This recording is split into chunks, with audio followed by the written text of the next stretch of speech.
네, 오늘은 잠언 18장 말씀입니다. 오늘도 솔로몬의 잠언이 계속 열거되어져 있는데 24개의 잠언을 우리에게 말해주고 있습니다. 오늘 말씀에 먼저 생각해야 할 주제는 개인주의입니다. 개인주의. 개인주의는 공동체에 해롭다. 이렇게 지금 말하고 있습니다. 1절과 2절 말씀에 나타나 있는데, 스스로 갈라지는 자는 자기 소욕을 따릅니다. 자기 소욕이라고 한다면 모든 사람들은 다 자기 중심적인 자기 욕망을 갖고 있습니다. 근데 그게 나쁘다는 말은 아니에요. 왜냐하면 그게 있어야 살 수 있거든요. 생존하는. 그래서 하나님이 주신 거예요. 그렇지만 우리는 그런 소욕을 따라 사는 사람이 아니라 그런 소욕이 하나님의 뜻에 맞춰서 내 욕망을 발휘하고 사는 한 개인이 돼야 됩니다. 그런데 하나님의 뜻을 따르지 않고 자꾸만 자기 소욕만을 주장을 한다면, 그러니까 개인주의가 되는 것이고 그게 이기적이다라고 그렇게 말하게 되는 겁니다. 그런 사람이 다라고 생각해 보십시오. 그럼 세상이 어떻게 될 것인지. 그래서 그건 지혜롭지 못하다. 그래서 그건 참 지혜가 아니다. 배척하는 정신이다라고 해서 좋지 않은 것으로 해로운 하나의 어떤 요소로 말하고 있습니다. 2절에 미련한 자는 자기 의사 드러내기만 기뻐한다라는 거죠. 자기 주장만 하는 사람도 미련하다라는 거예요. 그러니까 자기 욕망만 생각하고 자기 하고 싶은 것만 생각하고 결국 그것만을 주장해서 그걸로 인해서 여러 다른 사람들을 배척하게 된다면 결국 그건 지혜롭지 못하고 미련한 일이다라는 것을 말해주고 있습니다. 그래서 오늘날 개인주의가 팽배한 이 시대에 한번 귀담아 들어봐야 할 말씀이라고 생각이 듭니다. 혼자 사는 건 아니고 우리는 또 특히나 내가 벌어서 나 먹고 살고 남한테 피해 안 주면 그만이다 라는 생각도 한 면에 필요하겠지만, 우리는 그렇게 사는 사람이 아니라 우리는 하나님의 뜻대로 사는 사람이다. 근데 이 하나님이라는 존재는 그건 우리가 생각하는 것보다 훨씬 그분은 크고 놀라워요. 그러니까 하나님은 온 우주를 창조했고 이 땅에 있는 모든 사람을 다 창조했고 이 세상에 있는 모든 사람들을 다 돌보고 계시는 분이에요. 그러니까 내가 하나님의 뜻대로 산다는 것은 나만 생각하고 살지 않는다는 뜻이 되는 겁니다. 결국 하나님을 섬긴다라는 것은 공동체성을 어느 정도 가지고 살아간다라는 거예요.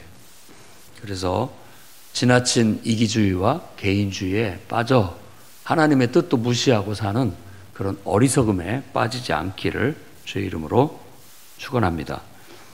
아멘. 그 다음에 여전히 오늘 말씀에도 입에 대한 교훈을 주고 있습니다. 4절에서 8절까지가 그와 같은 말이라고 할 수 있겠는데, 명철한 사람의 말, 그러니까 말을 갖고만 얘기를 하지만 사실은 그 말을 하는 사람에 대해서 얘기를 하는 겁니다. 그 말을 지금 내뱉는 그 사람이 어떤 사람이냐라는 거예요.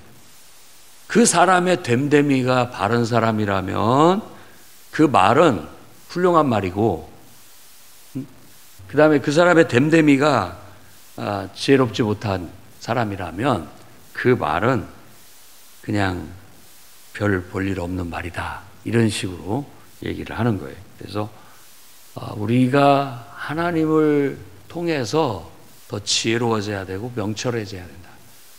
하나님이라는 존재를 우리가 마음에 품고 그분을 통해서 세상을 보고 그분을 통해서 모든 것들을 판단하고 그분을 통해서 모든 것들을 이해한다면 우리는 지혜를 얻어요. 명철을 얻습니다. 그래서 그것에 의해서 그 깨달음을 가지고 말을 하면 지혜로운 사람이 되는 것이죠.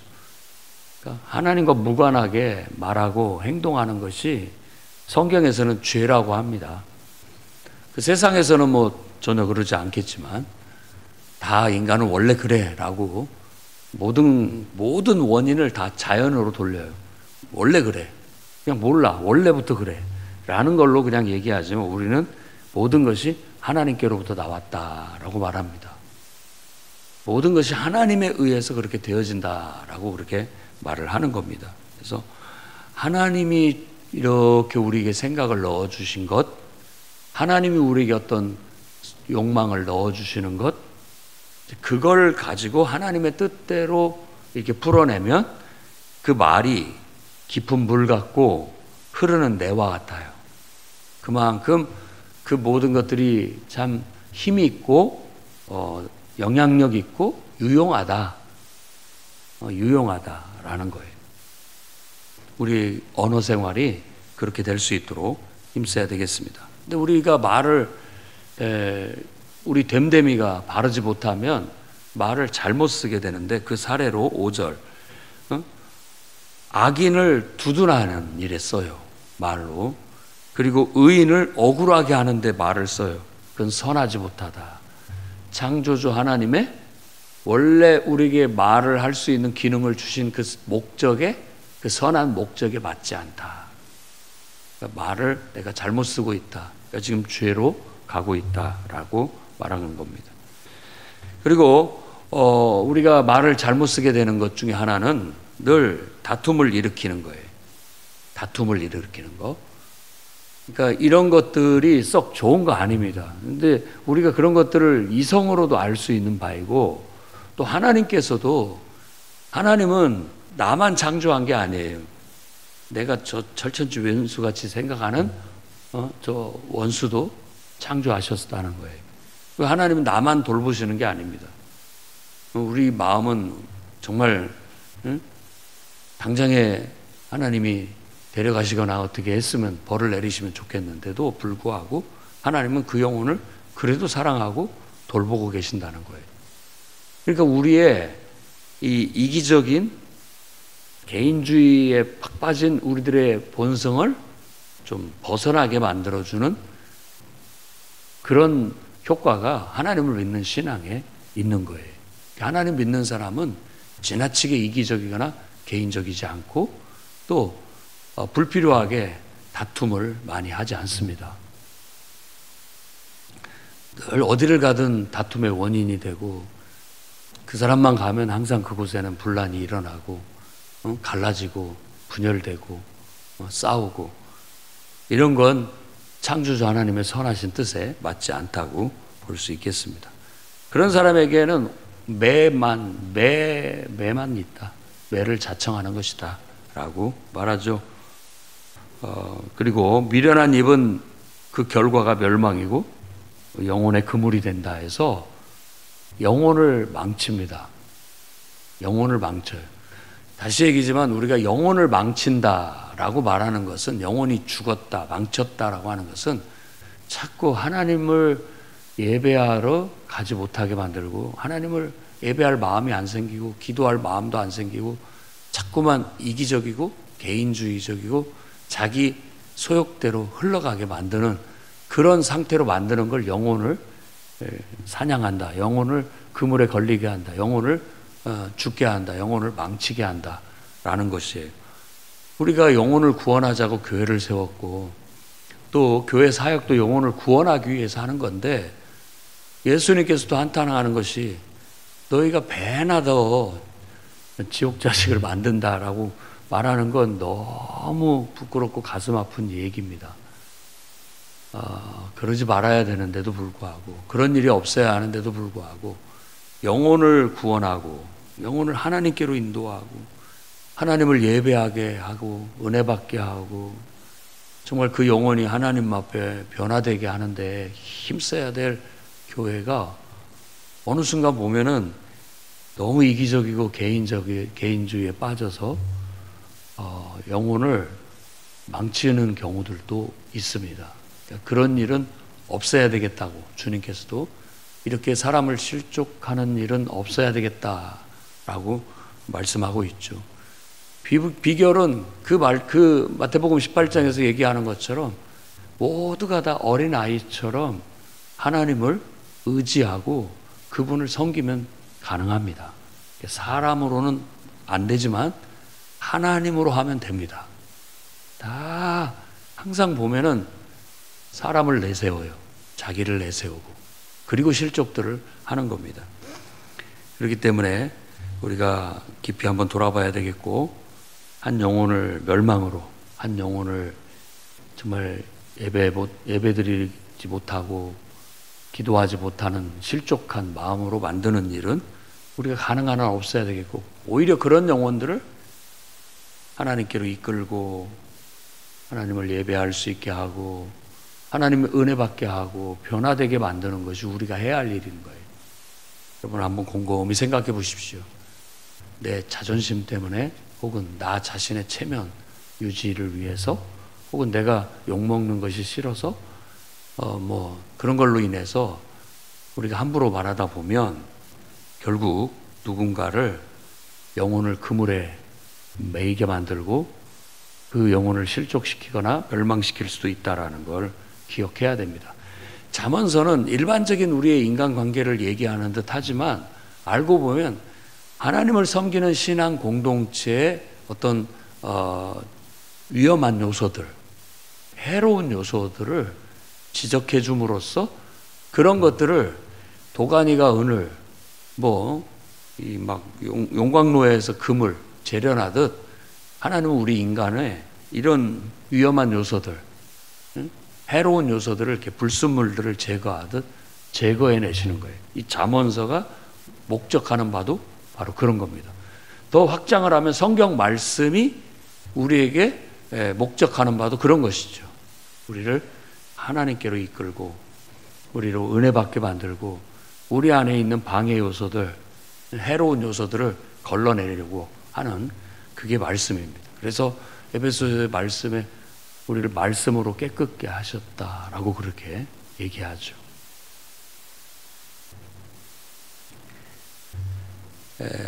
그래서 우리가 할 수만 있다면 이렇게 실족시키는 일이 없게 하기 위해서는 어떻게 해야 되느냐? 남의 말하기를 신중하게 해야 됩니다. 그래서 8절에는 남의 말하기, 이건 별식 같아서 뱃속 깊숙이 들어간다라고 그렇게 얘기했는데, 별식, 아주 특별한 음식, 너무 맛있는 음식 같아가지고 그냥 꿀떡꿀떡 잘도 넘어간다 이런 말이죠. 뱃속으로. 남의 말하는 것은 우리가 어떤 하나님을 섬기는 사람에게 있어서는 좀 금기처럼 생각을 해야 됩니다. 그러니까 이건 인간의 본성이에요. 그리고 그런 것들이 얼마나 재밌는지 날밤새면서 얘기를 해도 시간 가는 줄 모르는 이야기가 남의 얘기예요. 근데 우리 모두가 다 그런 어떤 욕망, 본능, 습관을 가지고 있어서 여러분 스스로를 한번 관찰해 보십시오. 그리고 사람들의 만나서 대화하는 대화의 내용들을 한번 관찰해 보십시오. 의도적이지 않는다면 사람들은 남의 얘기를 쉽게 합니다. 그리고 자기 얘기를 잘 안 해요. 왜 그렇습니까? 자기 얘기는 부담스러우니까 안 합니다. 그리고 남의 얘기는 남이니까 마음대로 하는 것이죠. 그건 아주 오늘 말씀으로 본다면 이기적인 것이고 개인주의에 빠진 잘못된 거예요. 그렇기 때문에 필요하다면 아주 신중하게 남의 얘기를 하되 자기 얘기를 해야 됩니다. 자기는 오픈하지 않으면서, 자기를 오픈하는 건 꺼려 하거든요. 왜냐하면 자기를 오픈해 보세요. 자기도 별 볼 일 없고 정말 부끄러운 것 투성이거든요.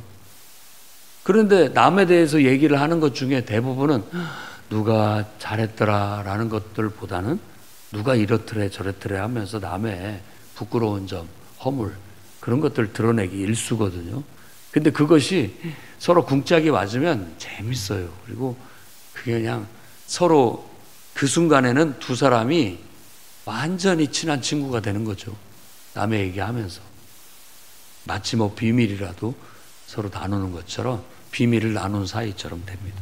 근데 이 모든 것들이 해롭다라는 거예요. 그래서 여러분의 입을 지켜야 됩니다. 입을 지키라는 말을 성경에서는 입에 재갈을 먹여라 라고 그렇게 얘기를 합니다. 재갈을 먹인다는 것은 말을 하지 말라는 말도 되지만 그건 아주 소극적인 뜻이고 더 적극적인 뜻은 뭐냐면 말을 신중하게 가려서 해라.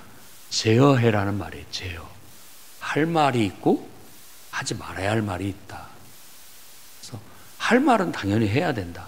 그렇지만 하지 말아야 할 말을 함부로 내뱉으면 그걸로 인해서 해롭다. 다른 사람의 영혼에 해롭을 뿐만 아니라 내 영혼에도 해로워요. 한번 그 함정에 말려든 사람은 야고보서 3장에서 얘기한 것처럼 그 불이 지옥에서 나온 불이고 그 불이 생의 수레바퀴를 불살라버린다. 그러니까 이게 얼마나 무서운 얘기예요. 인생을 망칠 수가 있습니다. 그래서 신중하게 말하는 습관을 들여야 되겠고 또 정말 기도하고 경건하고 신실한 사람들은 좀 그렇습니다. 신실한 사람들은 물론 타고난 성격들도 각각 있어서 어떤 사람은 좀 더 침묵을 많이 하는 사람이 있고 어떤 사람은 더 유쾌하게 말을 잘하는 사람도 있습니다만은 다 장단점이 있어요.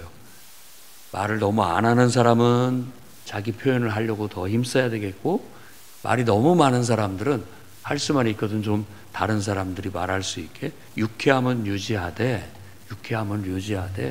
좀 가려서 말할 수 있도록 힘써야 되겠습니다. 자, 이런 모든 통제력이 어디서 나오느냐? 10절 말씀에 하나님을 믿는 데서 옵니다. 그래서 여호와의 이름은 견고한 망대요 의인은 그리로 달려가 안전함을 얻는다. 우리가 부족하다는 걸 알아요. 우리가 이기적인 사람이라는 걸 우리는 스스로 인정해야 됩니다. 그 말은 신약 성경의 복음으로 말하자면 우리는 다 구원받을 죄인일 뿐이다.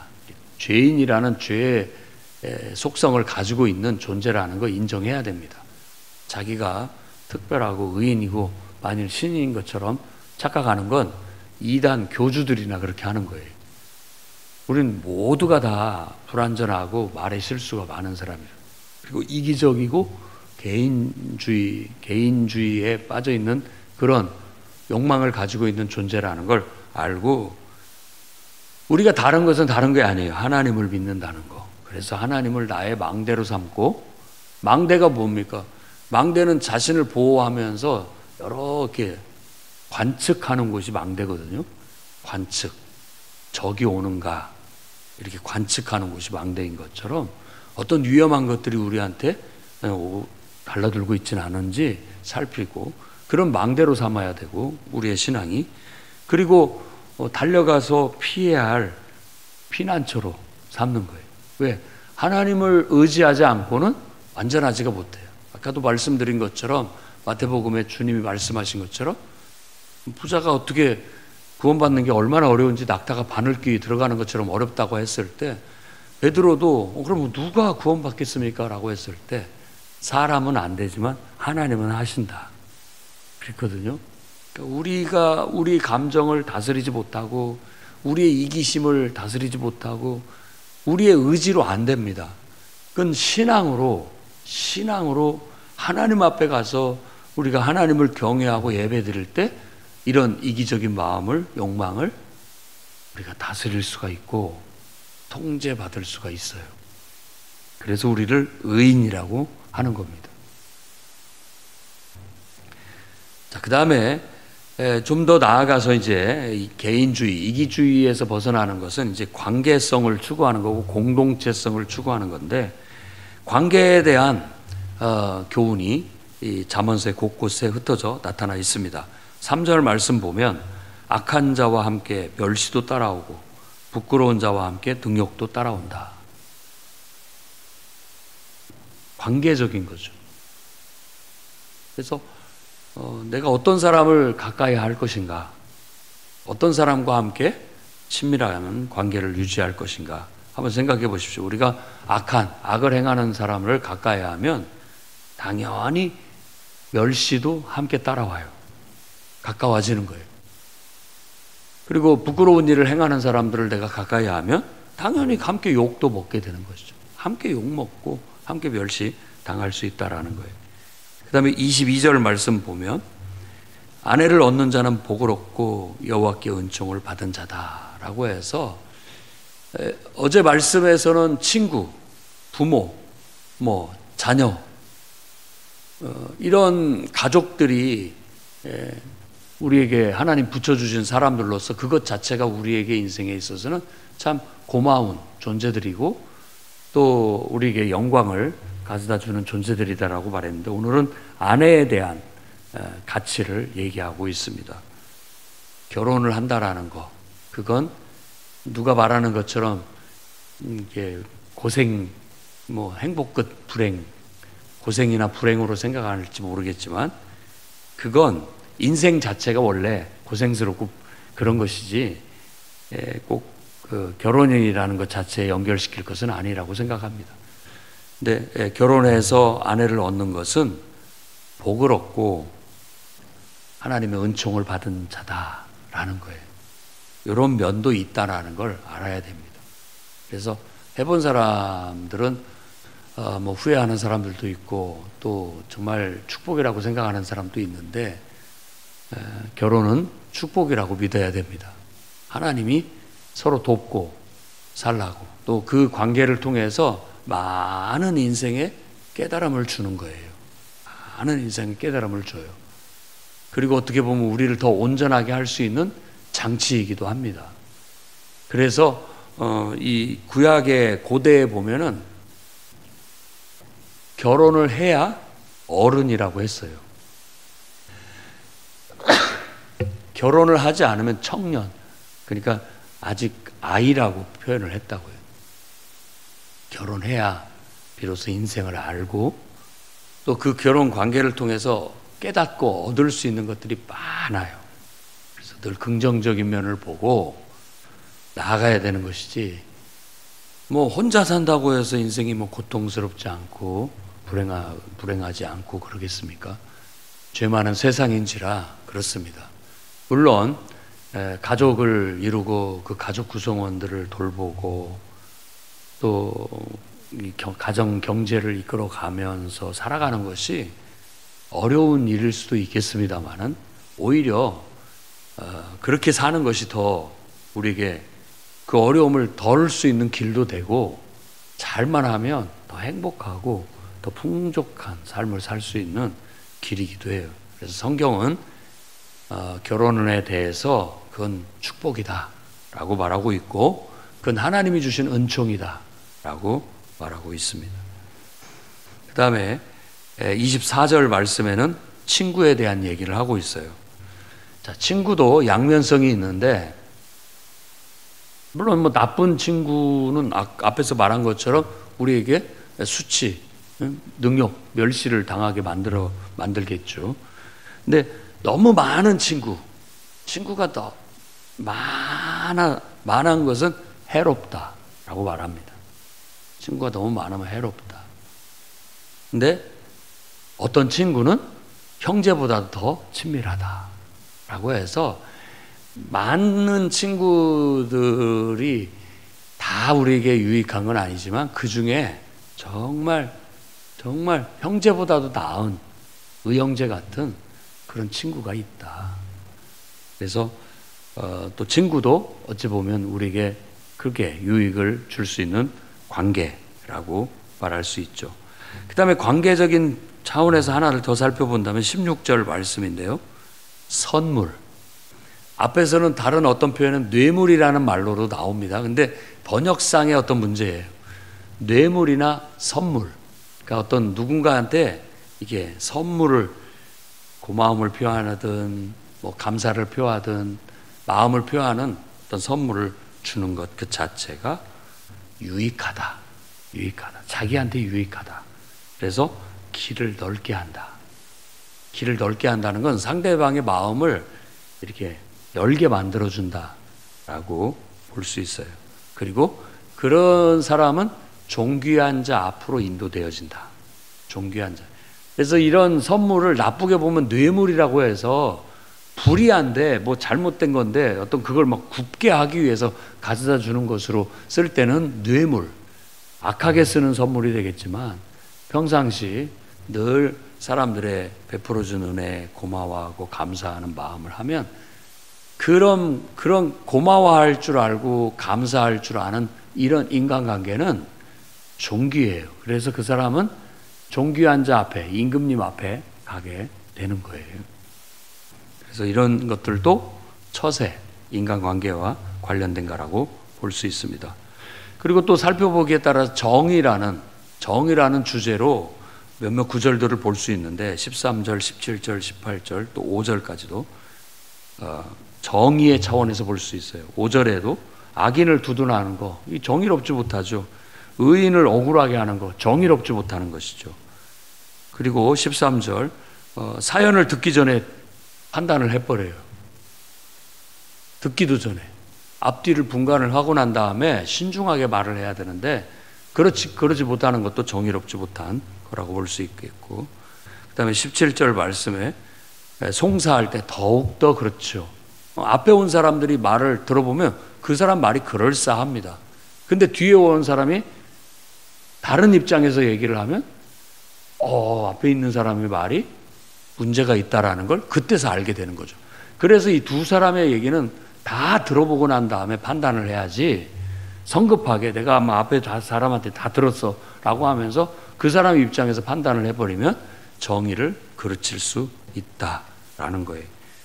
18절 말씀에 가장 정의로운 것, 공의로운 것, 탈이 없는 게 뭐냐? 제비 뽑는 거다 라고 그렇게 말합니다. 그래서 다툼을 그치게 할 뿐만 아니라 강한, 막 서로 절대 포기하지 않는 사람들에게 해결책을 주는 부분이다. 그래서 어떨 때는 지혜롭게 이렇게 내가 그걸 결정을 해도 나한테 뭐라고 할 것이고, 어떤 다른 방법, 누가 다른 사람이 결정을 해도 또 그거에 불만을 갖게 될 거예요. 근데 제비를 뽑는 것은 불만이 없어집니다.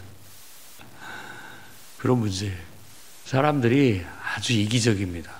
앞에서 설명한 아주 자기중심적이고 정말 어떨 때 이해관계에 얽힐 때는 더 이기적입니다. 그래서 어쩔 때는 혀를 내두르는데 그게 뭐냐면 인간이 짐승만도 못하다. 어떻게 이럴 수가 있는가 할 정도로 사람 자체가 혐오스러워지는 때도 있습니다. 그러니까 여러분들이 우리는 하나님을 믿고 섬기는 사람이기 때문에 그러지 않아야 되겠습니다. 늘 이 잠언서의 말씀 속에는 그런 교훈들을 담고 있고, 또 재물이라는 거 그 자체가 우리에겐 든든함을 주는 긍정적인 요소도 있지만 재물을 잘못되이 사용하게 된다면 패가 망신하는 일도 생긴다는 거.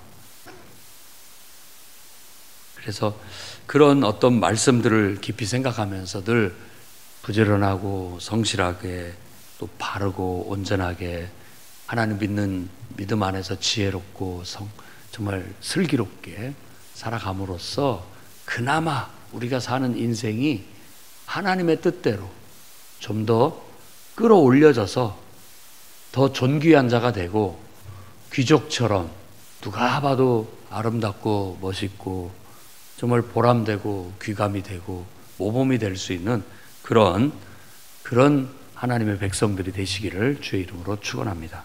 기도하겠습니다. 거룩하신 주님, 많은 말씀이 우리에게 경책이 되고 또 어리석음을 벗겨내고 큰 깨달음을 주어진 인생을 더 온전하게 살아갈 수 있는 귀한 생명의 말씀이 됩니다. 이 모든 것들을 하나님을 섬기는 신앙 속에서 추구해 나가게 하시고 하나님을 힘입어 하나님을 의지하여 이루어내게 주시옵소서. 예수님 이름으로 기도드립니다.